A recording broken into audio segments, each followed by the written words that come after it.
রাশিয়ায় গোপন সফর করেছেন ইরানের একটি প্রতিনিধি দল।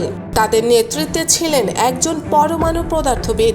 সফরের সময় তারা যে প্রযুক্তিগুলো দেখেছেন সেগুলো বেসামরিক ও সামরিক দুই উদ্দেশ্যেই ব্যবহারযোগ্য। বিষয়টি ফাঁস করেছে ফিনান্সিয়াল টাইমস। আর এতেই প্রশ্ন উঠেছে, গোপনে কি আবার পারমাণবিক অস্ত্র তৈরির পথে হাঁটছে তেহরান? 2024 সালের আগস্টে ইরানি পরমাণু বিজ্ঞানীদের একটি ছোট প্রতিনিধি দল রাশিয়ায় গিয়েছিলেন। নেতৃত্বে ছিলেন আলী কালভান্ত নামের 43 বছর বয়সী একজন পদার্থবিদ, যিনি কূটনৈতিক পাসপোর্টে মস্কো পৌঁছান। তারা দাবি করেন একটি বেসরকারি পরামর্শক সংস্থার প্রতিনিধিত্ব করছেন। তবে পশ্চিমা গোয়েন্দা সংস্থাগুলো বলছে এই দলে ছিলেন ইরানের সামরিক গোয়েন্দা সংস্থা এবং প্রতিরক্ষা গবেষণা সংস্থা এসপিএনডির সদস্যরা। এসপিএনডি এমন একটি সংস্থা যেটিকে যুক্তরাষ্ট্র ইরানের 2004 পূর্ববর্তী গোপন পারমাণবিক কর্মসূচির উত্তরসূরি হিসেবে দেখে। সংস্থাটির ওপর মার্কিন নিষেধাজ্ঞা রয়েছে। আর এই এসপিএনডির সদস্যরাই রাশিয়ায় গিয়ে পরমাণু ইমপ্লোশন প্রযুক্তি, ক্লিস্ট্রন ও ইলেকট্রন অ্যাক্সিলারেটর সহ বিভিন্ন দ্বৈত ব্যবহারের প্রযুক্তি সরঞ্জাম ঘুরে দেখেন। বিশ্লেষকরা বলছেন, নিউট্রন জেনারেটর, বিকিরণ পরিমাপক যন্ত্র এবং পারমাণবিক ডিভাইসের সামরিক প্রয়োগ নিয়ে গবেষণার ইঙ্গিত মিলছে এই সফর থেকে। সফরে থাকা অনেকেই পরমাণু অস্ত্রের জন্য প্রয়োজনীয় উপকরণ এবং প্রযুক্তি সম্পর্কে গভীর জ্ঞান রাখেন। তাদের মধ্যে একাধিক ব্যক্তি ওয়াশিংটনের নিষেধাজ্ঞার তালিকাভুক্ত। ইরান বারবারই দাবি করে আসছে তাদের পারমাণবিক কর্মসূচি পুরোপুরি শান্তিপূর্ণ।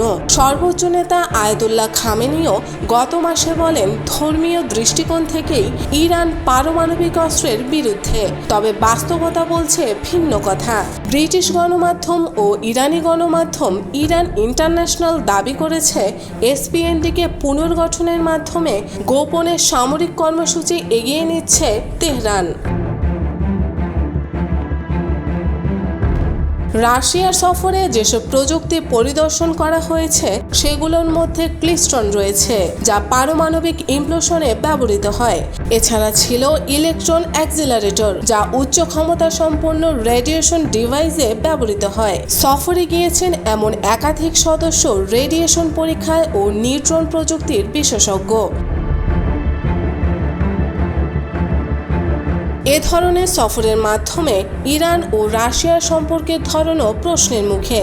রাশিয়া একদিকে পশ্চিম নিষেধাজ্ঞার শিকার, অন্যদিকে ইরানের মতো রাষ্ট্রকে পারমাণবিক প্রযুক্তি সরবরাহ করার অভিযোগে নিজেও ফাঁদে পড়তে পারে বলে মনে করছেন নিরাপত্তা বিশ্লেষকরা।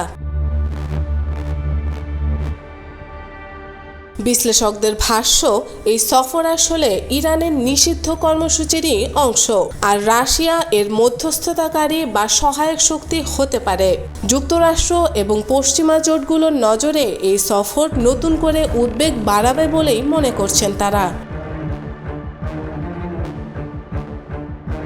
যদিও এই সফর নিয়ে রাশিয়া বা ইরান কোনো পক্ষই আনুষ্ঠানিক বক্তব্য দেয়নি, কিন্তু এই সফরের খবর যখন কূটনৈতিক পাসপোর্ট, নিষিদ্ধ প্রযুক্তি এবং সামরিক গোয়েন্দা সংশ্লিষ্ট বিজ্ঞানীদের ঘিরে প্রকাশ পাচ্ছে, তখন স্বাভাবিকভাবেই প্রশ্ন জাগে, তেহরান কি আবারও পরমাণু অস্ত্র তৈরির পথে পা বাড়াচ্ছে? এই প্রশ্নের উত্তর সময়ই দেবে। তবে এটুকু পরিষ্কার, বিশ্ব রাজনীতিতে আবারও একটি নতুন পরমাণু উত্তেজনার সূচনা হতে পারে। আর সেই উত্তেজনার কেন্দ্রে এবার তেহরান নয়, রাশিয়াও সমানভাবে আলোচনায় থাকবে।